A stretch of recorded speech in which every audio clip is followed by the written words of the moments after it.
ये क्वेश्चन एकदम सिंपल सा। The age of father of two children is twice that of elder one added to 4 times of that of younger one. मतलब age of father को हम लोगों ने इस इक्वेशन से रिप्रेजेंट कर दिया है।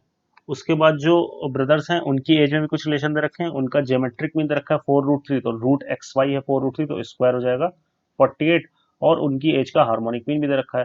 तो अब अगर ध्यान दो तो हमारे पास 3 अननोन है और 3 इक्वेशन है, तो उनको सॉल्व करके एक्स वाई और जेड की वैल्यू आ जाएगी। तो जेड की वैल्यू आ गई 40, क्वेश्चन ने बोला है कि z जो है वो 8p के बराबर है, तो p की वैल्यू आ गई 5। अब हमें ये देखना है कि p इनमें से किन किन सेट में आ रहा होगा, तो वो आप बड़े आराम से देख सकते हो कि जैसे मान लो कि क्या 5 इस सेट में आएगा, z such that imaginary part of z is equal to 0, तो इमेजिनरी पार्ट z 0 यानी कि सारे रियल नंबर्स आएंगे, सारे रियल नंबर्स आएंगे तो उसमें 5 भी आएगा।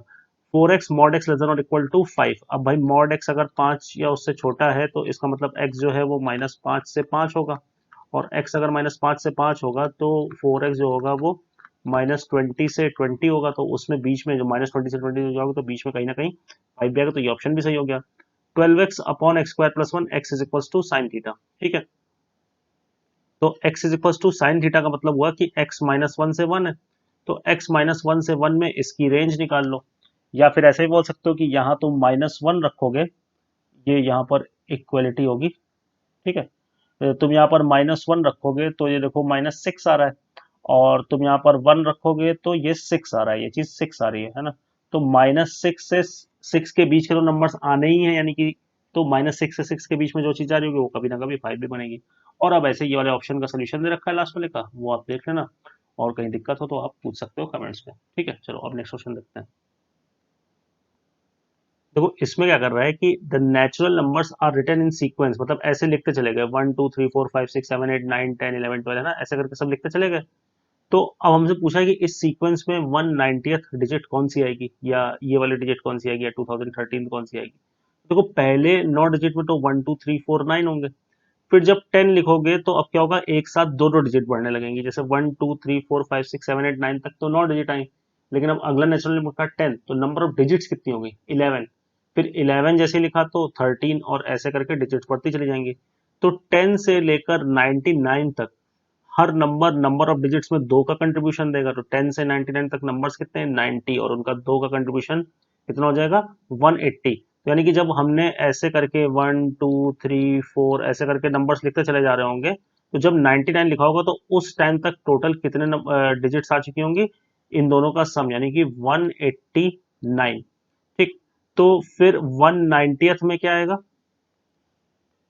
190th वाला जब रख रहे होंगे तो 190 191 और 192 100 कवर करवा देगा, तो 190th प्लेस पे क्या आएगा, वो आ जाएगा 1, है ना। अब 201 तो सोच सकते हो खुद ही, सही है ना, वो यहाँ पर लिखा भी हुआ है कि कौन सी आएगी। उसके बाद हमें चाहिए 2014th डिजिट कौन सी आएगी। ठीक है, या 2013 है ना, दोनों में से एक ऑप्शन कोई चेक कर लेते हैं। तो 2013 तो डिजिट पता करने के लिए हम लोग ने ये बोला कि 189 हटा दें, तो हमने वो वाले केसेस हटा दिए कि जब 1 डिजिट और 2 डिजिट ऐड हुए होंगे, तो ये आया 1824। और जैसे ही 100 101 आना शुरू हुए थे, तो हर डिजिट नंबर ऑफ डिजिट्स में 3 का कंट्रीब्यूशन दे रही थी, है ना। तो हमने इसको 3 से डिवाइड कर दिया, तो 3 से डिवाइड कर गया तो हमें क्या मिला 608 मिला। तो इसका क्या मतलब हुआ कि 608 नंबर्स हम लिख चुके होंगे 100 से लेकर जहां तक भी हम लोग पहुंचे होंगे। ठीक है, तो वो कितना आ जाएगा 100 में, अगर आप 608 ऐड करोगे तो वो 708 आ जाएगा, है ना। तो मतलब कि ऐसे होगा कि जैसे 1 2 3 4 5 है ना, ऐसे चल रहा होगा, फिर 100 आया होगा, 101 आया होगा, तो ऐसे करके अब देखो नंबर ऑफ डिजिट्स 3 3 के गैप से बढ़ रही हैं। तो 608 को जब 3 से मल्टीप्लाई किया तो 1824 आया, हम लोग ने रिवर्स इंजीनियरिंग की है ना। फिर उसमें 9 और 180 जोड़ा तो 2013 आ गया। तो यानी कि हमें यहाँ पर जब 608 नंबर लिख देंगे, यहाँ से लेकर 608 नंबर और लिख देंगे तो हम 700 कौन से सॉरी 2013 वाले पर पहुंच जाएंगे, तो उसमें आएगा 708। तो डिजिट कौन सी आएगी इस प्लेस पे, कौन सी आएगी 2013 पर 7 आएगी, और 2014 पर कौन सी आएगी 0 आएगी। तो ये ऑप्शन सही हो जाएगा, ये ऑप्शन गलत हो जाएगा। तो तुम आराम से कूल माइंड से इसको सोचना, तो बड़े आराम से सोच सकते हो कि इस क्वेश्चन में क्या आपसे पूछा जा रहा है। चलो अब नेक्स्ट क्वेश्चन देखते हैं। अब ये क्वेश्चन है n दे रखा है और उसके बारे में कुछ ऑप्शंस दे रखे हैं, उसकी लास्ट 4 डिजिट। टू बी ऑनेस्ट इस टाइप के क्वेश्चन एग्जाम में नहीं आने हैं, और इस डीपीपी में मुझे कई ऐसे क्वेश्चन मिले हैं जिनका एग्जाम के पॉइंट ऑफ व्यू से बहुत ज़्यादा फायदा नहीं है, लेकिन कई ऐसे क्वेश्चन भी हैं जिनसे हमारा फायदा हो सकता है। लेकिन जैसे इस टाइप के क्वेश्चन है लास्ट 4 डिजिट विजिट निकालने वाले, वो सब जेई में हमसे नहीं पूछा जाता है ना। लास्ट 4 डिजिट तो बहुत ज़्यादा हो गया है ना, मतलब। चलो, अब लेकिन अब क्वेश्चन है तो भाई सॉल्व कर लेते हैं। 7 to the power 2014, तो लास्ट 4 डिजिट का मतलब क्या है कि जैसे तुम किसी नंबर को 10 की कभी भी लास्ट 4 डिजिट निकाले हो तो किसी भी नंबर को 10 to the power 4 lambda plus box लिखने की कोशिश करना। और क्योंकि 10 to the power 4 लैम्डा में लास्ट की 4 डिजिट 0 0 0 0 होंगी, तो जो भी इस बॉक्स की लास्ट 4 डिजिट होंगी वही हमारे पूरे नंबर की भी लास्ट 4 डिजिट हो जाएंगी। ठीक, तो उसके लिए क्या किया कि हम लोग ने 7 की पावर 2014 को 7 स्क्वायर इंटू 7 की पावर 2012 लिखा। क्यों किया अभी समझ में आ जाएगा। फिर 7 की पावर 4 के पास गए। हम 7 की ऐसी पावर देख रहे थे जो 100 के मल्टीपल के आसपास आती हो, तो वो हमें 7 की पावर 4 मिली जो कि 2401 होता है। तो फिर हम इस स्टेप पे पहुंच गए। अब हमने इसका बाइनोमियल एक्सपेंशन किया तो क्या आएगा, 503 C0, 503 C1 2400। अब अगले में आता 503 C2 2400 का स्क्वायर। तो देखो 100 का स्क्वायर कॉमन निकल आया, और आगे चल के इस 2400 की पावर बढ़ने ही वाली थी, तो अब आगे 100 का क्यूब और ये सब चीजें आएंगी। तो अब इसके आगे जितने भी टर्म बचे होंगे उसमें 100 का स्क्वायर कॉमन आ जाएगा। तो यानी कि ये पूरा का पूरा नंबर किस फॉर्मेट का हो जाएगा, 10 to the power 4 लैम्डा का।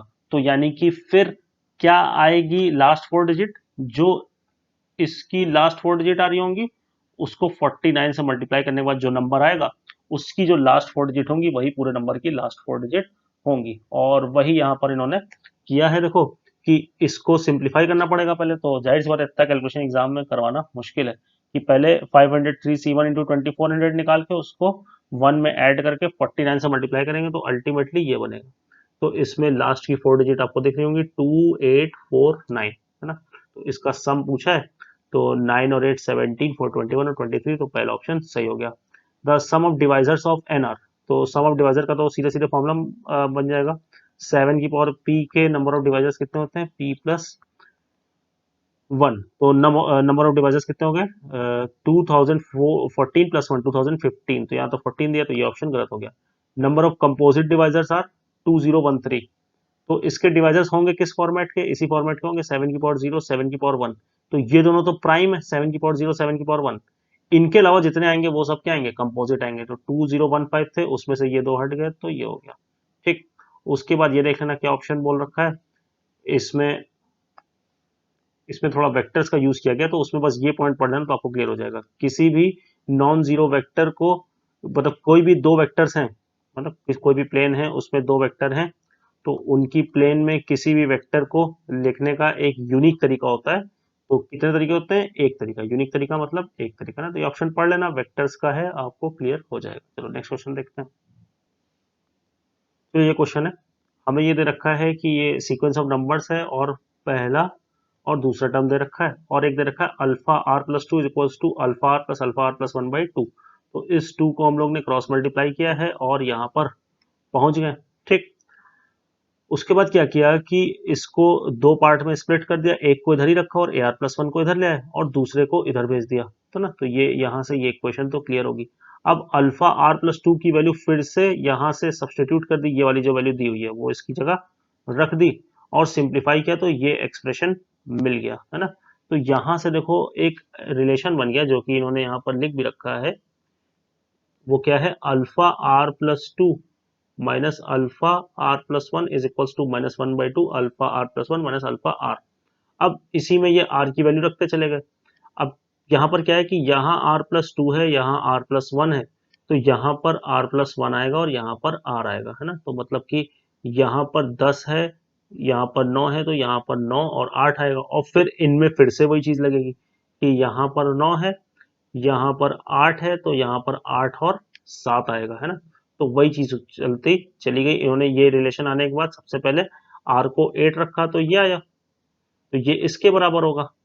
फिर ये किसके बराबर होंगे, अल्फा 8 माइनस अल्फा 7 और बाहर कितना होगा -1/2, तो -1/2 पहले से था और एक यहाँ से आएगा तो ये 1/4 हो जाएगा।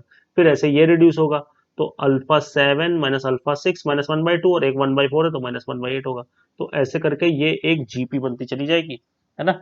और यहाँ पर α1 माइनस α0 पे अल्टीमेटली रिड्यूस हो जाएगा, इनकी वैल्यू पता है तो आंसर आ जाएगा ना। तो अब ऑप्शंस आप देख लेना, बड़ी आसानी से आप प्रूफ कर सकते हो कि क्या प्रूफ करना है ना। तो अच्छा क्वेश्चन था, इसमें ये जो थीम लगाई है और जीपी बनाई है, ये स्टेप इसका काफी अच्छा था। चलो अब नेक्स्ट क्वेश्चन देखते हैं। अब जैसे ये क्वेश्चन है, a sequence of number an is defined as this, a1 is equal to 1/2 और ये दिया हुआ है। तो ए के इसके बारे में कुछ कमेंट करना है हमें यहाँ पर, ठीक है। तो सबसे पहले क्या किया है कि एन की जगह के रख के ये एक्सप्रेशन लिख लिया गया यहाँ पर, ठीक। उसके बाद 2k-3 को लिख लिया 2k-2 -1 ak-1 और एक बार इसको इससे मल्टीप्लाई किया गया और एक बार इसको 2 ऑफ k-1 से मल्टीप्लाई करके ये ऐसे रीअरेंज करके लिख लिया। फिर k की वैल्यू 2 3 4 5 रखते चले गए और सबको ऐड कर दिया। तो जब सबको ऐड करोगे तो देखो टर्म्स कैंसिल भी होंगे, 4a2 से 4a2 कैंसिल होगा, कुछ टर्म्स रह जाएंगे, ठीक। ऐड करते चले जाना, यहाँ तक पूरा लिखने के बाद तब ऐड किया और ये एक्सप्रेशन आ जाएगा, देखना कैंसिल आउट होने के बाद। तो ये आ गया 2k ak-2a1 और a1 की वैल्यू याद हो आपको, हमें पता है क्वेश्चन में क्या आएगी, ठीक। तो रीअरेंज करके फाइनली a1 की वैल्यू जब आप रख दोगे 1/2, रीअरेंज करके हमें ये एक्सप्रेशन मिल जाएगा, ठीक। अब इस एक्सप्रेशन को आने के बाद देखो यहाँ पर नेचुरल नंबर ग्रेटर देन और इक्वल टू 2 रखने हैं, तो इस सीक्वेंस के सारे नंबर्स पॉजिटिव आने वाले हैं, के भी नेचुरल नंबर है, तो यानी ये चीज क्या है, पॉजिटिव है, ग्रेटर देन और इक्वल टू 0 है, जैसा कि यहाँ पर लिखा हुआ है। तो यानी कि जो पूरा सम आया है ये 1 माइनस समथिंग होके आ रहा है, ठीक है। तो यानी कि जो भी टोटल सम होगा वो हमेशा 1 से छोटा होगा, तो ये ऑप्शन गलत हो गया जिसमें सम 1 बोल रखा था। सम 1 से छोटा होगा ये बोल रहा है तो सही होगा, ठीक है। ये बोल रहा है सम 1 से ज्यादा होगा तो ये गलत बोल रहा है। अब सी ऑप्शन सोचते हैं कैसे निकालना है। उसके लिए तो सिंपली यहाँ पर क्या रख दो, n को 3 रख दो, तो a3 कितना आ जाएगा, 3 2 6 माइनस 3 3/6 यानी कि 1/2 a2, और 1/2 को लिखना चाहे तो a1 भी लिख सकते, तो a3 कितना आ गया, a1 इंटू a2 के बराबर आ गया, तो ये वाला ऑप्शन सही हो गया, है ना। तो यहाँ पर थोड़ा सा मैनिपुलेशन था और अगेन इस टाइप के क्वेश्चन के भी एग्जाम में आने के चांसेस काफी कम है, ठीक। चलो नेक्स्ट क्वेश्चन देखते हैं। जैसे ये क्वेश्चन है, given an arithmetic means are inserted between each of two sets of number a, 2b and 2a, b। तो इंसर्शन ऑफ अर्थमेटिक मीन सभी को आता होगा और नहीं आता तो आना चाहिए, आप नोट्स अपने रिवाइज करना जाके, ठीक है, जिन्होंने भी आपको पढ़ाया हो।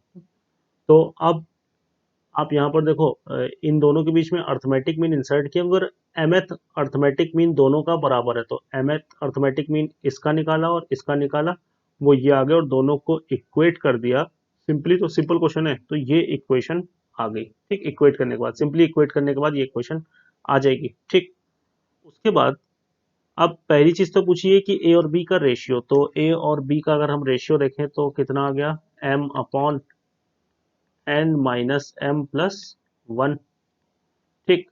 तो ये वाला ऑप्शन तो सही हो गया, ठीक। अब ये वाला ऑप्शन गड़बड़ भी हो गया।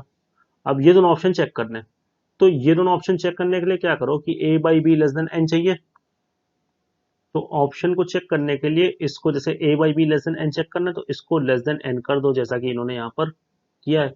तो उससे इनकी ये इक्वेशन आ गई जो यहाँ पर लिखी हुई है ना, ये सिंप्लीफाई किया तो इनकी इक्वेशन आ गई, देखो m-n और n इंटू n-m, ना, ये क्वेश्चन आ जाएगी। आप सिंप्लीफाई करके देखना, और यहाँ पर अगर m और n बराबर हो जाए तो ये चीज फेल होती दिख रही है, तो ये वाला ऑप्शन गड़बड़ हो जाएगा, सी वाला। ऐसे ही a/b को n लेके चले तो ये चीज आ गई, है ना। और उससे देख लेना कि एक ट्रू चीज आ रही होगी, तो ये वाला ऑप्शन सही हो जाएगा। तो ठीक क्वेश्चन था, मॉडरेट की वैरायटी में रखेंगे। a/b का रेशियो निकालना तो बहुत ही ईजी था हमारे लिए, अगर हमें इंसर्शन ऑफ अर्थमेटिक मीन का लॉजिक अच्छे से क्लियर है। 21 क्वेश्चन में क्या कहेंगे, ABC are three terms of AP such that A not equal to B, तो B minus C upon A minus B के बारे में बोला गया, ठीक है ना। तो ABC को हम लोग ने मान लिया कुछ कि A जो है वो Pth है, B जो है वो Qth है, और सी जो है वो rth टर्म है एपी का। तो बी माइनस सी अपॉन ए माइनस बी इन्होंने वही फर्स्ट टर्म ए कॉमन डिफरेंस डी मान के लिख लिया यहाँ पर। ठीक है, तो ये रेशियो आ गया। अब टर्म्स तो क्या होते हैं, टर्म्स तो इंटीजर होते हैं, तो ये नंबर जो आएगा ये क्या आएगा, रैशनल आएगा, है ना। तो ये जो रेशियो आएगा ये नंबर किसके बराबर है, बी माइनस सी अपॉन ए माइनस बी। तो जो रेशियो आएगा ये भी क्या आना चाहिए, रैशनल आना चाहिए। तो कौन सा ऑप्शन सही हो गया, सी और डी, है ना। और क्वेश्चन ने बोल रखा है कि ए नॉट इक्वल टू बी है। ठीक, तो मतलब कि एपी के टर्म्स सेम नहीं है सारे के सारे, है ना, तो ये बराबर नहीं होंगे। ठीक है ना, तो यानी कि जीरो आंसर नहीं होगा। कहने का मतलब ये है कि भाई ऐसे कहने को तो एपी वन वन वन भी एक तरीके से एपी है, लेकिन इसने क्वेश्चन ने ये पॉसिबिलिटी हटा रखी है। ठीक, चलो अब नेक्स्ट क्वेश्चन देखते हैं। चलो भाई, अब ये क्वेश्चन है, एक सीरीज दी हुई है और उसका अच्छी बात यह है कि nth टर्म भी दे रखा है और हमें क्या करना है, फिर ये निकालना है कि 100 टर्म क्या होगा। तो 100 टर्म निकालना तो बहुत आसान है, nth टर्म दिया हुआ है, उसमें n की जगह 100 रख दो तो 100 टर्म आ जाएगा। तो वो देख लेना, ये ऑप्शन सही दिया है तो आएगा होगा सही। उसके बाद सम निकालना है। तो देखो, इन्होंने ये दिया हुआ है nth term n square plus n minus one upon n plus two का फैक्टोरियल। तो उसको हम लोगों ने सिंप्लीफाई करके ऐसे लिख लिया, n square plus two n minus n plus one, वही चीज लिखी हुई है, बस थोड़ा सा मॉडिफाई कर दिया। और ऐसा क्यों किया, डिफरेंस फॉर्म जनरेट करने के लिए। ठीक, तो अब क्या किया कि n प्लस टू फैक्टोरियल को दोनों के नीचे लिख लिया, n square plus two n से n कॉमन आ रहा है तो ये आ जाएगा और इधर से ये आ जाएगा। अब n प्लस टू फैक्टोरियल को क्या लिख लेंगे, n plus two into n plus one का फैक्टोरियल। तो उससे क्या होगा, n प्लस टू कैंसिल हो जाएगा और ये कुछ एक्सप्रेशन आ जाएगा। तो ये देखो कि अगर इसमें तुम n की जगह n प्लस वन रख रहे हो तो यही चीज आ जा रही इस एक्सप्रेशन में।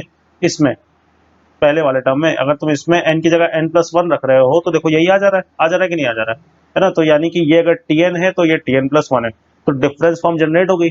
अब हमें क्या निकालना है, summation n is equals to one से, summation n is equals to one से हमें 2009 तक का सब निकालना है ना। तो वो कितना आ जाएगा, मतलब वो ये निकालना है हमें एक तरीके से। तो ये जो एन वाइज छोटा है उसमें वन चला जाएगा, जो एन वाइज बड़ा है उसमें 2009 चला जाएगा। ये तो डायरेक्ट तो आपको लिखना आता ही होगा। तो one upon two factorial minus two zero, ये कितना हो जाएगा, 2010 अपॉन 2011 का फैक्टोरियल। ठीक, तो ये कितना हो जाएगा, इसको आंसर से मैच कराने के लिए हमें थोड़ा सा सिंप्लीफाई करना पड़ेगा। तो one upon two factorial minus 2010, ये 2011 इंटू 2010 इंटू 2009 का फैक्टोरियल। तो ये कैंसिल हो जाएगा और ये वाला ऑप्शन आ जाएगा। और ये वाला ऑप्शन भी सही होगा, limit n tending to infinity s n one by two है, क्योंकि जब तुम इसमें यहाँ पर ये चीज देखोगे, मतलब जब इन्फाइनाइट टर्म्स तक का सम देखोगे तो यहाँ पर इन्फिनिटी जाएगा इस जगह पर, यहाँ पर वन आएगा, तो ये तो इन्फिनिटी पे जाके जीरो हो जाएगा और आंसर इन्फिनिट टर्म्स का कितना आ जाएगा, वन बाई टू आ जाएगा। चलो अब नेक्स्ट क्वेश्चन पढ़ लेते हैं। 23, very simple question. A n दिया हुआ है 1000 to the power n upon n factorial, n natural number है और ऑप्शन पूछे हैं कि जब एन इन्फिनिटी को जा रहा है तो क्या होगा, ए एन और ए एन माइनस वन किसके लिए बराबर होंगे ना। तो दुनिया भर की चीजें पूछी गई हैं। ठीक है, तो ए एन है 1000 to the power n upon n factorial. ठीक है ना, तो जैसे जैसे हम एन की वैल्यू लेंगे वैसे वैसे हमारा काम होता रहेगा।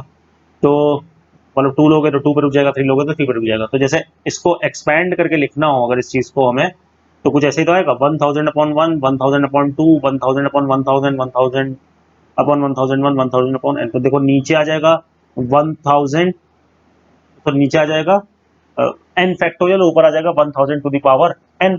और अब तुम्हें साफ साफ दिख रहा होगा कि जैसे जैसे आगे बढ़ते जा रहे हो तो आगे बढ़ते जा रहे हो तो ये तो कांस्टेंट रह जा रहा है, 1000 ही रह जा रहा है, लेकिन ये बढ़ रहा है धीरे धीरे।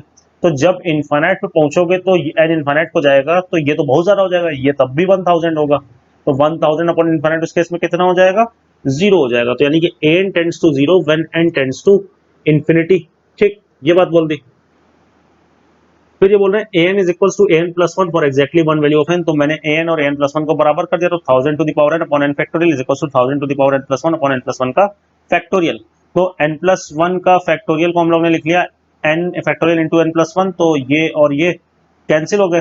यहाँ पर इसको लिख लेना 1000 to the power n into 1000, तो 1000 टू द पावर n भी कैंसिल हो जाएगा। तो यहाँ से देखो n की वैल्यू कितनी आ रही है, 999 आ रही है। तो यानी कि एक ऐसी वैल्यू है जिसके लिए बराबर है, तो यही ऑप्शन देखो कि 999 ऐसी वैल्यू जिसके लिए an और an+1 बराबर है। और ये ऑप्शन गलत हो जाएगा क्योंकि ये बोल रहा है कि an हमेशा an+1 से छोटा है हर नेचुरल नंबर के लिए। हम अभी अभी इस ऑप्शन में प्रूफ करके आए कि 999 पे दोनों बराबर है ना। तो सिंपल क्वेश्चन था और मेरे ख्याल से सभी ने कर लिया होगा। चलो अब नेक्स्ट क्वेश्चन की तरफ बढ़ते हैं। चलो अब ये क्वेश्चन है A1 A2 A3 up to AN, ये सब AP में है और इनका कॉमन डिफरेंस D है। और BK जो है वो AK+1 अप टू AK+n-1 एक ऐसे करके सीरीज है, ठीक है। और इसके बारे में हमें कमेंट करना है कि कुछ ऑप्शंस दिए हुए हैं, ठीक है।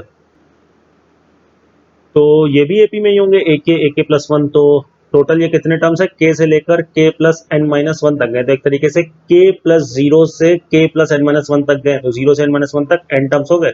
तो इनका जो टर्म्स ये दिख रहे हैं आपको, इनका सम कितना हो जाएगा, इनका सम हो जाएगा n/2 first term plus last term, ठीक। First term plus last term, तो n/2 AK plus A of K+n-1। फिर जनरल टर्म का फॉर्मूला लगा दिया AP का, तो ये आ गया और ये आ गया, है ना। दोनों को AK का फॉर्मूला लगा दिया और AK+n-1 का फॉर्मूला लगा दिया।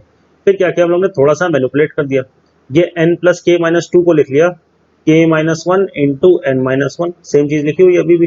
फिर जब d को मल्टीप्लाई किया एक बार इससे और एक बार इससे, तो आ गया A1।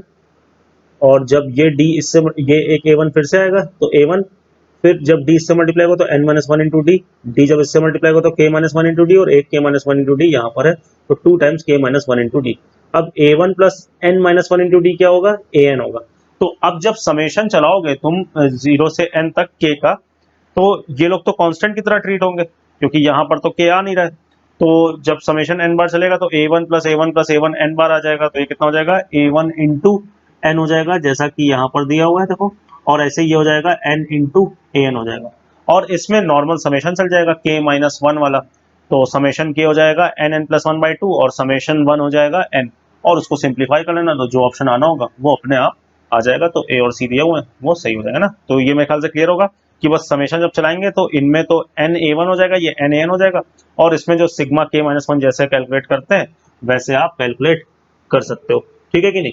और बाकी d तो कांस्टेंट है तो उससे कोई दिक्कत होगी नहीं। चलो अब नेक्स्ट क्वेश्चन देखते हैं।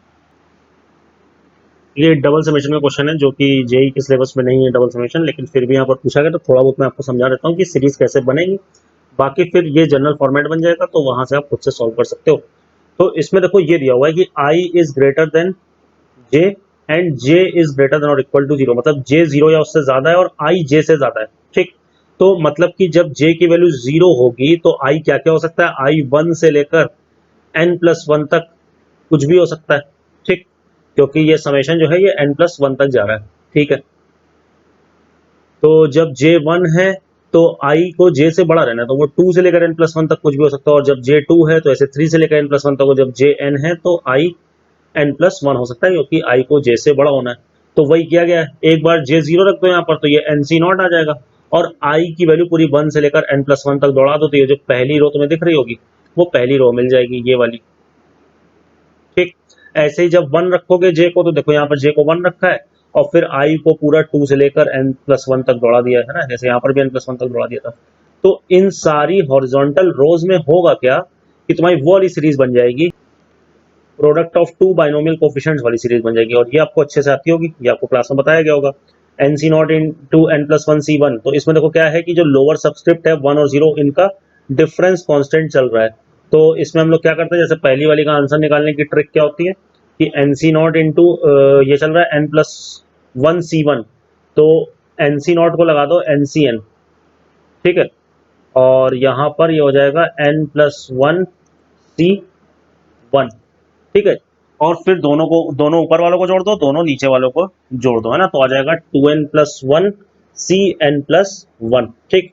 तो इन दोनों को जब जोड़ेंगे तो आ जाएगा 2n+1 CN+1 और NCN-R वाला फॉर्मूला लगा दोगे तो यही चीज 2n+1 CN के बराबर आ जाएगी। तो हर रो का आंसर अब इसी वाले लॉजिक से आएगा जो आपको क्लास में पढ़ाया गया होगा कि दो बाइनोमियल कोफिशिएंट्स का प्रोडक्ट होता है तो उसमें क्या करते हैं।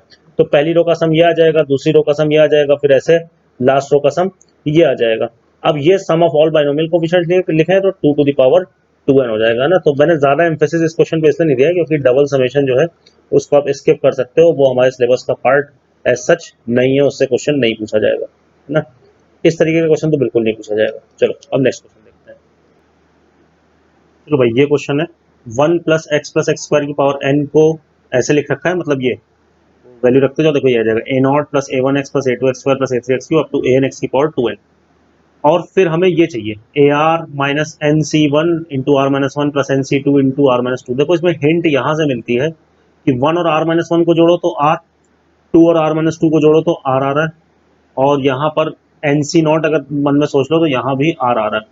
ठीक है, और देखो लास्ट में भी क्या आर आ रहा है ना, ए नॉट और एन सी आर। तो ऐसे क्वेश्चन में क्या करते हैं, हमें कोफिशिएंट ऑफ एक्स की पावर आर को पिक्चर में लाना होता है। बाइनोमियल कोफिशिएंट्स भी आ रहा है, अल्टरनेट प्लस माइनस भी आ रहा है, तो उसके लिए हम लोग ने ये एक्सपेंशन लिख लिया। अब हम लोग ने क्या किया कि multiply and equate coefficient of x to the power r on both sides. तो पहले लेफ्ट हैंड साइड को मल्टीप्लाई किया और कोफिशिएंट ऑफ आर लिखना चाह रहे हैं दोनों साइड, तो लेफ्ट हैंड साइड पे ऐसा जाएगा coefficient of x to the power r in this. ठीक, अब देखो राइट हैंड साइड पे कोफिशिएंट ऑफ एक्स की पावर आर कैसे कैसे आ सकता है कि यहाँ पर एक टर्म आएगा a r x to the power r आएगा कहीं ना कहीं बीच में, और x to the power r का कोफिशिएंट कैसे बन सकता है कि ये ए आर, ये पूरा टर्म किससे मल्टीप्लाई हो जाए, इससे मल्टीप्लाई हो जाए। तो क्या आ जाएगा देखो a r into n C naught x to the power r. तो यानी कि क्या क्या कोफिशिएंट बन सकता है, एक बन सकता है सी नॉट इंटू ए आर, और क्या बन सकता है, यहां पर कहीं ना कहीं एक ऐसा भी टर्म आया होगा A are minus one X to the power R minus one. तो X to the power are कैसे बनेगा कि जब ये वाला टर्म इससे मल्टीप्लाई हो जाए, तो क्या आ जाएगा minus C one into A R minus one. तो वही चीज आ रही है कि जो हमें निकालनी है ना। ऐसे ही ये सीरीज आप पूरी की पूरी बना सकते हो, C two into A R minus two and so on. तो ये हमें आंसर निकालना है, यही क्वेश्चन में पूछा गया है। तो वो निकाल, ये चीज है किसके बराबर है, coefficient of x to the power r in this thing. तो अब इसको समझते हैं थोड़ा, इसको ऐसे लिख लिया 1 minus x 1 plus x square, मतलब हमें ये चीज निकालनी है, लेकिन हम ये चीज निकाल दे दोनों बराबर है तो आंसर आ जाएगा। तो ये क्या लिखा हुआ है 1 माइनस एक्स का क्यूब, तो इसमें हमें कोफिशिएंट ऑफ एक्स की पावर आर चाहिए, तो इसका जनरल टर्म कितना होगा, इसका जनरल टर्म होगा n C r minus one to the power r x to the power 3r। General term तो सभी को लिखना आता होगा, x to the power 3r। ठीक, या r यूज हो चुका है तो इसको k या लैम्डा कुछ बोल दो, चलो k बोल देते हैं ना। तो ये आ गया। तो हमें क्या चाहिए, x to the power r का कोफिशिएंट चाहिए, तो यानी कि r किसके बराबर होना चाहिए, r बराबर होना चाहिए 3k के। लेकिन r 3k के बराबर तभी हो सकता है जब r खुद क्या हो, 3 का मल्टीपल हो, तभी तो 3k के बराबर हो पाएगा। और जब r 3 का मल्टीपल नहीं होगा तो ये जो इक्वेशन है, मान लो r की वैल्यू 7 है, तो क्या 7 कभी 3 के बराबर होगा, 3k के बराबर होगा, नहीं। तो ये इक्वेशन होल्ड नहीं कर पाएगी, यानी उस केस में x to the power r का कोफिशिएंट ही नहीं बनेगा। ठीक, तो मतलब अगर r 3k के बराबर नहीं होगा तो ये चीज, ये कोफिशिएंट ऑफ x की पावर r बनेगा नहीं, तो यानी कि coefficient x to the power r क्या होगा उस केस में, 0 होगा। लेकिन अगर r 3 का मल्टीपल हुआ तो k की वैल्यू कितनी आ जाएगी, k की वैल्यू आ जाएगी r बाई 3, है ना, जब r 3 का मल्टीपल होगा। तो उस केस में कोफिशिएंट क्या बन जाएगा, n C are by 3 minus one to the power r by 3, है ना, यहाँ पर रख दिया इस जगह पर। और ये तब होगा जब r3 का मल्टीपल होगा, जब r3 का मल्टीपल नहीं होगा तो 0 आ जाएगा। तो अब देख लेते हैं कौन कौन से ऑप्शन सही हो रहा है। 0 if r not equal to 3 lambda सही होगा, और non zero r is equal to 3 lambda, है ना। और वो हमने बता भी दिया कि क्या आएगा, minus one to the power r by 3 N C are by 3, है ना। तो अच्छा क्वेश्चन था, आई होप क्लियर होगा। चलो अब आगे बढ़ते हैं। 27th क्वेश्चन सिंपल बाइनोमियल की प्रॉपर्टीज पे था, तो वो सभी कर सकते हैं, तो हम लोग 28 पर बढ़ते हैं ना। ये 28 क्वेश्चन है, हमें इस चीज के सीरीज को रिड्यूस करना है एक तरीके से ना, क्योंकि इसकी वैल्यू दे रखी है एक्स सी वाई। ठीक है, तो देखो इसमें सोल्यूशन पूरा लिखा हुआ है बहुत अच्छे से, तो उसी से ही समझ लेते हैं कि हम लोग ने इसमें क्या किया है। देखो कि ये 4 टाइम्स था, ये 6 टाइम्स था, ये 4 टाइम्स था। ठीक, तो हम लोग ने क्या किया कि 300C7 अलग कर लिया और 100C7 एक अलग कर लिया। ठीक, ये 6 बार था तो इसको 3-3 बार में स्प्लिट कर दिया, एक को 3 बार इसके साथ भेज दिया और 3 बार इसके साथ भेज दिया। तो देखो ये ऐसे कुछ आ जाएगा, ये वाला एक टर्म आ जाएगा, ये और एक ये टर्म आ जाएगा, और ये 4 बार थे तो एक एक बार देखो यहाँ पर बचे हुए हैं क्योंकि हम लोग ने इनको 3 ही बार यूज किया है। ठीक है, चलो अब उसके बाद ये फॉर्मूला आप सभी ने पढ़ा होगा, Pascal's identity, NCR plus NCR minus one is equal to N plus one C R. तो 100C7 प्लस 100C8 कितना हो जाएगा, 101C8। और ऐसे ही ये कितना हो जाएगा, 100C8 प्लस 100C9, 101C9। तो अब ये बन गया कि ये 3 टाइम्स, ये 3 टाइम्स। उसके बाद क्या किया गया, फिर से वही चीज के लिए इस 3 को स्प्लिट कर लिया गया है कि 101C8 इधर छोड़ दिया गया, 101C9 इधर छोड़ दिया गया और 2 कॉमन ले लिया गया।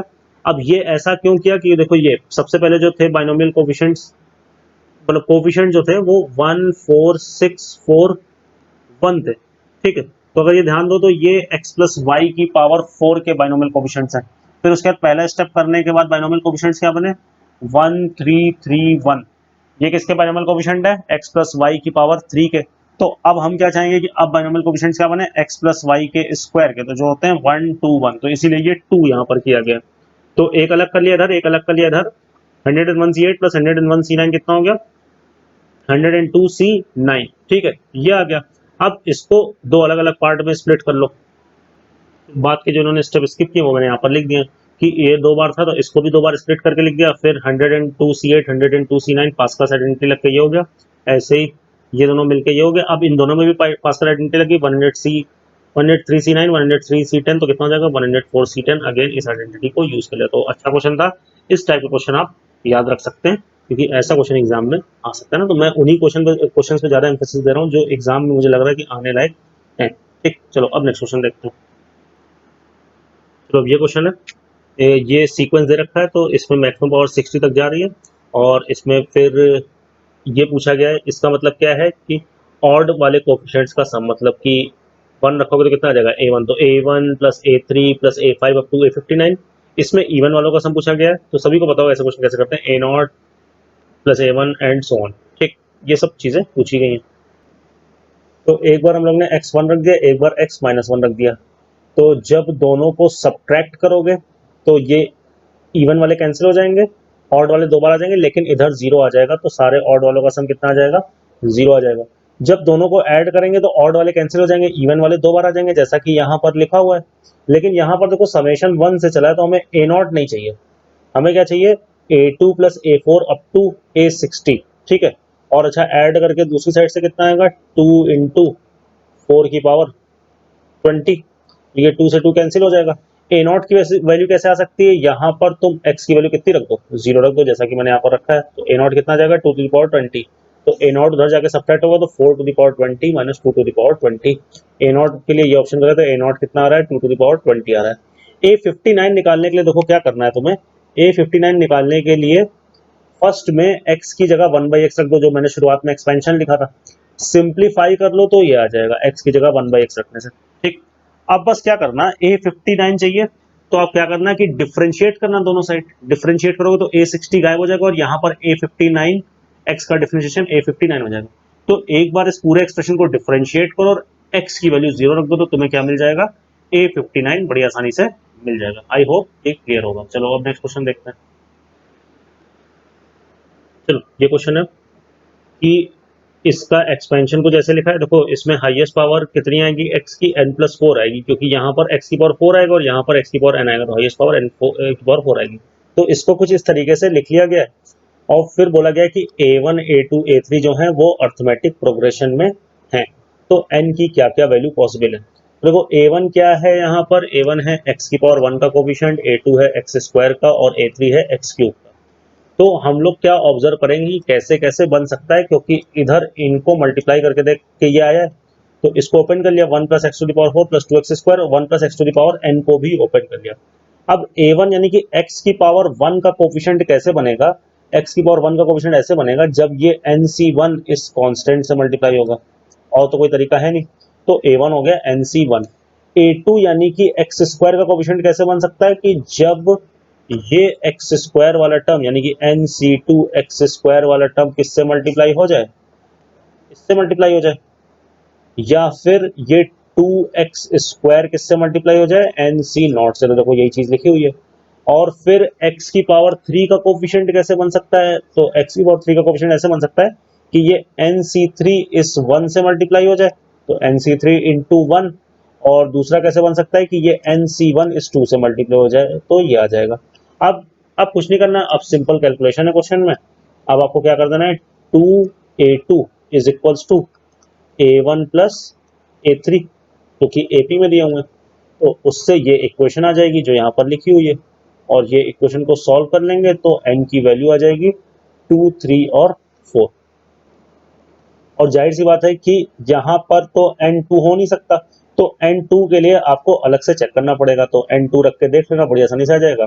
3 या उससे ज़्यादा होगा तो फिर हम इस तरीके से कर सकते हैं, क्योंकि NC3 इन्वॉल्व हो रहा है, A3 में NC3 भी इन्वॉल्व हो रहा है ना, तो जब N3 या उससे ज़्यादा है तब इस इक्वेशन से जो रूट आएंगे वो सॉल्व कर लिए गए होंगे, तो 2 रिजेक्ट हो जाएगा, 3 4 आ जाएगा। लेकिन 2 पे अलग से चेक करोगे तो देखो A1 2 आ रहा है, A2 3 आ रहा है, और A3 4 आ रहा है, तो वो भी AP आ रहा है, तो 2 भी आंसर में होगा। लेकिन इस इक्वेशन के सोल्यूशन में 2 नहीं आना चाहिए ना, तो वो अलग से आप चेक कर लेना। n की वैल्यू 2 रखोगे तो ये कहाँ पर रुक जाएगा, सीक्वेंस यहीं पर ही रुक जाएगा, इस जगह पर ही रुक जाएगा, है ना, आगे जाएगा ही नहीं। तो n की वैल्यू 2 पे हम अलग से देख लेंगे। या फिर आप ऐसे भी सोच सकते हो कि जब n की वैल्यू 2 हो तो जो NC3 वाले टर्म है उनके बारे में सोचना कि वो आने नहीं, तो आगे क्या करना है, मतलब आपको क्लियर होगा ओवरऑल कि हमें क्या करना है। जब n की वैल्यू 2 होगी तो NC3 वाले टर्म को तुम वैनिश कर दो, तो ये 4 आ जाएगा, ये 2C1 2 हो जाएगा, ये 3 आ जाएगा, और ये 2 इंटू 2C1 4 आ जाएगा। ठीक, जैसे आप समझ लो वो आपके ऊपर है। चलो भाई, अब ये क्वेश्चन है, ऐसा क्वेश्चन जेईई एडवांस में भी आ चुका है। तो ये कुछ दिया हुआ है f(m), तो इसमें देखो इन दोनों का डिफरेंस कांस्टेंट है, दोनों को सब्ट्रैक्ट करो तो r से इंडिपेंडेंट आ रहा है। तो हम लोग को ट्रिक पता है कि डिफरेंस कांस्टेंट हो तब भी हम लोग क्या करते हैं, एक जगह NC(n-r) का फॉर्मूला लगा के सम कांस्टेंट बना लेते हैं, और फिर हम डायरेक्ट आंसर लिख पाते हैं। तो ये आ जाएगा 20C(m-r). तो अब आंसर आप डायरेक्ट लिख सकते हो, f(m) कितना आ जाएगा, ऊपर वालों को जोड़ दो और नीचे वालों को जोड़ दो, तो f(m) कितना आ गया 50C(m). अब पूछा है कि मैक्सिमम वैल्यू f(m) की कितनी होगी, तो वो मिडिल बाइनोमियल कोएफिशिएंट के लिए होती है, तो वो कब होगा, जब m 25 होगा। ठीक, तो ये पहला ऑप्शन हो गया। फिर ऐसे ये हाफ तक रोकने वाले क्वेश्चन आप कई कर चुके होंगे अब तक, कि इसको कैसे सॉल्व करते हैं सभी को आता होगा, है ना, कि मतलब कि इसमें क्या पूछा है कि 50C0 plus 50C1 plus 50C2 up to 50C25। तो ऐसे क्वेश्चन में आप क्या करते हो कि ये देखते हो कि कितने बाइनोमियल कोएफिशिएंट आ चुके हैं, तो 50C0 से 50C25 तक 26 आ चुके हैं, अभी 25 मिसिंग है, तो 2 से मल्टीप्लाई डिवाइड करके NC(n-r) वाली जो चीज करते हैं वो आप कर लो। ये आपको आना चाहिए, मतलब बी वाला ऑप्शन। अगर नहीं आता तो आप कमेंट में लिख देना, तो मैं फिर अलग से एक वीडियो उसके लिए बना दूंगा। ठीक है, f(33) इज डिविजिबल बाई 37।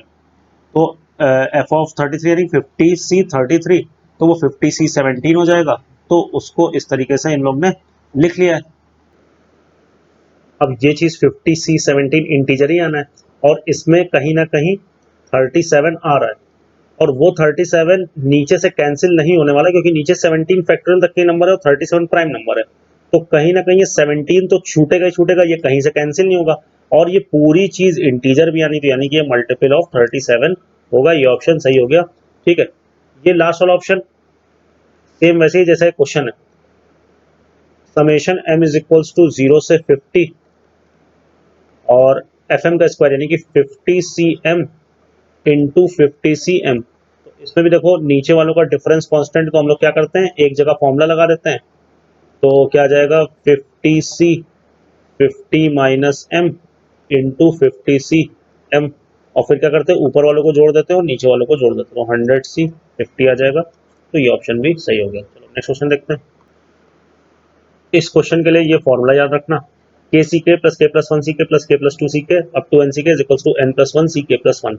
ये लोअर सबस्क्रिप्ट अगर ध्यान दे रहे हो इस फॉर्मूले में तो कांस्टेंट रहती है, देखो हर जगह के है, यहाँ भी के है, यहाँ भी के है, और ये के जहां से लोअर सबस्क्रिप्ट है वहां से अपर स्टार्ट होती है और फिर कहीं तक जा रही होती है, और लास्ट में आंसर कैसे आता है, इसमें एक ऐड कर दो और इसमें एक ऐड कर दो। ठीक, इस तरीके से आप सोच सकते हो।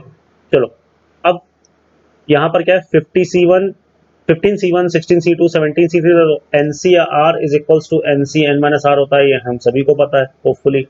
तो 15C1 हो जाएगा 15C14, 16C2 हो जाएगा 16C14, 17C3 हो जाएगा 17C14 एंड सो ऑन। तो देखो ये वही सेम सीरीज बन रही है, बस एक KCK मिसिंग है, यानी कि 14C14 मिसिंग है। तो वो ना मिसिंग होता तो आंसर कैसे आता, लास्ट वालों में एक एक बढ़ा देते, तो 40C15, और क्या मिसिंग है, के यानी कि 14C 14, तो आंसर कितना आ गया 40C 15 माइनस 1 आ गया। ठीक है, और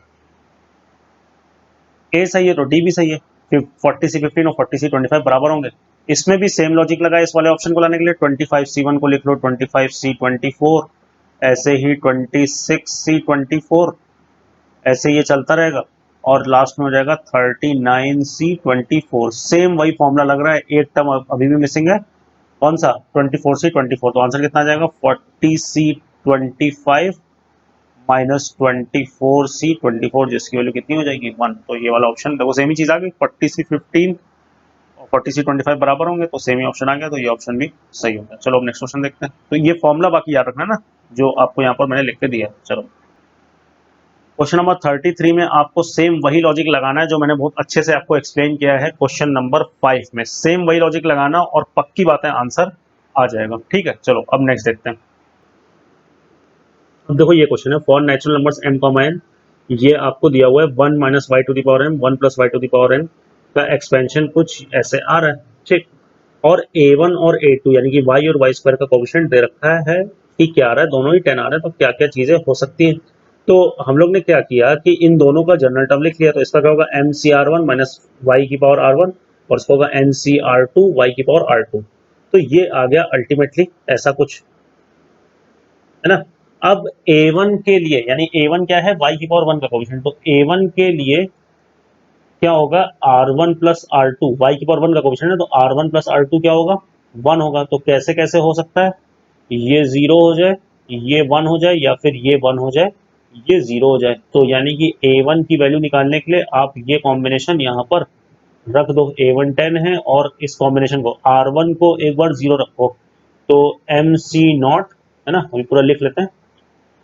R1 को 0 रखो एंड R2 को 1 रखो, तो कितना आ जाएगा NC1 माइनस 1 की पावर 0, तो वही रह जाएगा। फिर दूसरा और क्या तरीका हो सकता है कि R1 को 1 रखो, तो R1 को 1 रखोगे तो ये नेगेटिव हो जाएगा, तो MC1 into NC0 is equals to 10। तो यहां से देखो एक सिंपल सी इक्वेशन मिल गई, n minus m is equals to 10। ठीक, अब दूसरी चीज अगर यहीं पे लिख लें कि A2 के लिए R1 प्लस R2 को कितना होना पड़ेगा, R1 प्लस R2 को A2 के लिए होना पड़ेगा 2। तो अब कितने केस बनेंगे वो लिख लो, तो 0 1 1 0 1 1, है ना। उससे ये वाली इक्वेशन मिल जाएगी, वो यहाँ पर रखना तुम बारी बारी से, एक बार 0 1 रखना और यानी कि प्लस, फिर 1 0 रखना और फिर 1 1 रखना। तो दूसरी इक्वेशन A2 के करस्पॉन्डिंग जो है वो तुम्हें यहाँ से मिल जाएगी। और एक इक्वेशन ये है, दो इक्वेशन दो अननोन है, सोल्यूशन नीचे दिया हुआ है, आप चेक कर सकते हो ना। तो मैंने लॉजिक बता दिया कि कैसे यहाँ पर वर्किंग हो रही है। और सबसे बेस्ट तरीका ये होता है, अगर आप ज्यादा दिमाग नहीं लगाना चाहते हो तो हमेशा जनरल टर्म लिख लिया करो। अब जैसे मान लो कि A3 चाहिए होता तो R1 प्लस R2 3 हो जाता, तो उसमें लिख लेते कितने केस बनेंगे, तो उसमें 0 3 3 0 2 1 1 2 इस टाइप के केस बन जाते हैं। ठीक, चलो अब नेक्स्ट क्वेश्चन देखते हैं। Fn denotes the nth term of the sequence 2 5 10 17 26। तो देखो सिंपल सा ऑब्जर्वेशन है, ये 2 क्या है 1 स्क्वायर प्लस 1 5 क्या है 2 स्क्वायर प्लस 1 10 क्या है 3 स्क्वायर प्लस 1 17 क्या है 4 स्क्वायर प्लस 1 26 क्या है 5 स्क्वायर प्लस 1। तो यानी कि Fn तो क्या हो गया, Fn हो गया अपने पास n स्क्वायर प्लस 1। ठीक है, और GN be the nth term of the sequence 2 6 12 20 30। ये क्या है देखो 1 स्क्वायर प्लस 1 6 क्या है 2 स्क्वायर प्लस 2 12 क्या है 3 स्क्वायर प्लस 3 20 क्या है 4 स्क्वायर प्लस 4 30 क्या है 5 स्क्वायर प्लस 5। तो जो GN है अपने पास वो कितना हो गया n स्क्वायर प्लस n। तो ये आपको दिया हुआ है। अब पहली चीज तो ये पूछी कि limit n tending to infinity Fn upon GN। तो limit n tending to infinity Fn अपना है n स्क्वायर प्लस 1 और GN है n स्क्वायर प्लस n। तो ये कितना हो जाएगा आंसर 1 अपॉन 1 यानी कि 1। तो ये सही हो गया, इन्फिनिटी बाय इन्फिनिटी। उसके बाद capital Fn and capital GN denotes the sum of n terms. तो उसमें तो भी कोई दिक्कत नहीं, समेशन चला दो, समेशन आपको चलाना आता होगा, sigma n square plus 1, sigma n square का फॉर्मूला लगा देना n plus 1 2n plus 1 by 6 और सिंप्लीफाई कर लेना, ये आ जाएगा। ऐसे ही यहाँ पर sigma n square plus sigma n हो जाएगा, तो sigma n square n plus 1 2n plus 1 by 6, तो sigma n plus 1 by 2 simplify कर लेना, तो ये आ जाएगा। फिर से देख लेना इन्फिनिटी बाई इन्फिनिटी फॉर्म बन रही है, क्या आंसर आ रहा है। तो इसमें भी आप देखना रेशियो 1 आ जाएगा। और फिर ये जो लास्ट वाला ऑप्शन है ये भी बहुत सिंपल है, और स्टैंडर्ड टॉपिक भी है जेई का। इसमें फॉर्म बन रही है 1 टू द पावर इन्फिनिटी की, है ना, तो वो आप बड़ी आसानी से सॉल्व कर सकते हो ना, तो इसको भी सॉल्व कर लेना, है ना। नीचे इसका सोल्यूशन भी आप देख सकते हो कि दिया होगा आपको। तो ये देख लेना 1 to the power infinity form का आपको स्टैंडर्ड फॉर्मेट तो पता ही होगा कि अगर limit x tending to A F X to the power G X 1 to the power infinity form होती है, तो हम इसको क्या लिख लेते हैं, e to the power limit x tending to A F X minus one into G X, है ना। तो बस आपको इसमें वही चीज करनी है ना, आप देख लेना और आसानी से आप सॉल्व कर लोगे। दोनों 1 to the power infinity form बनेंगे, आप सिंप्लीफाई करके आंसर निकाल लेना। चलो नेक्स्ट क्वेश्चन देखते हैं। चलो अब ये एक टिपिकल सी सीरीज दी हुई है, शायद तुरंत देखने से ना समझ में आए, लेकिन हम इसको थोड़ा सा सिंप्लीफाई करते हैं। ये सीरीज दी हुई है, देखो जो नीचे मैंने लिखी है, तो 3/2 क्यूब था, तो 3/2 स्क्वायर इंटू 1/2 लिख दिया, मतलब 2 क्यूब से 2 स्क्वायर लिखा, जो 2 बचा उसको 1/2 लिख लिया। फिर 4 के करस्पॉन्डिंग यहाँ पर मैंने 4/2 क्यूब लिखा, एक 2 अलग करा, तो ये देखो 1/2 हुआ, और फिर ये 2/3 हो गया। फिर 5/2 टू द पावर 6 था, एक 2 या इनफैक्ट 2 कम कर लिए, और 2 जो कम किए वो क्या हो गया 4, और 3 पहले से, तो 3/4, और ऐसे करके ये सीरीज बनाते चले गए ना। देख लो आगे भी, तो देखो यहाँ पर क्या हो रहा है, इसका जनरल टर्म कुछ इसी टाइप का आ रहा है, r+2 r+1 r/r+1, है ना, r+2/2 to the power r+1 r/r+1, ठीक है। उसके बाद क्या किया कि पार्शियल फ्रैक्शन की मदद से ये जो ये रेशियो था ये वाला, है ना, इसको ये लिख लिया जो यहाँ पर आपको सामने दिख रहा है। और उसके बाद क्या किया कि हम लोग ने इसको अंदर मल्टीप्लाई कर दिया, इस टर्म को दोनों जगह क्या कर दिया, मल्टीप्लाई कर दिया। तो अब अगर ध्यान दो तो ये डिफरेंस फॉर्म बन गई, अगर ये टी आर है तुम्हारा तो ये टी आर प्लस वन है। तो ऐसे क्वेश्चन में फिर आंसर कैसे निकालते हैं, लोअर बाउंड जो आर वाइज छोटा होता है वहां चला जाता है, अपर बाउंड जो आर वाइज बड़ा होता है वहां चला जाता है, और डायरेक्ट हमारा आंसर आ जाता है। तो जब इन्फिनिटी यहाँ पर जाएगा तो 1/इन्फिनिटी 0 हो जाएगा, आर जब यहाँ पर 1 जाएगा तो 1/2 टू द पावर 1 इंटू 1, तो ये कितना आ जाएगा 1/2। एस की वैल्यू आ गई 1/2, एस की पावर -1 की वैल्यू पूछी है तो वो कितनी हो जाएगी 2 हो जाएगी, ठीक है ना। तो आंसर हमारा आसानी से आ गया। चलो अब नेक्स्ट क्वेश्चन देखते हैं। मतलब मेन इसमें आपका जो काम था वो डिफरेंस फॉर्म जनरेट करना था ना, उसके बाद आंसर निकालना तो हमेशा डिफरेंस फॉर्म में फिर इजी होता है। चलो अब आगे बढ़ते हैं। अब ये क्वेश्चन था, ये एक सीरीज दी हुई थी, है ना, तो इसमें 1+4/3 था, यहाँ 3 था, यहाँ 27 था, तो सिमेट्री करते हुए मैंने यहाँ पर 9/9 लिख लिया 1 को। फिर क्या किया कि ये नीचे जीपी चल रही थी, जीपी के कॉमन रेशियो से मल्टीप्लाई कर दिया और एक एक टर्म शिफ्ट करके सब्ट्रैक्ट कर दिया।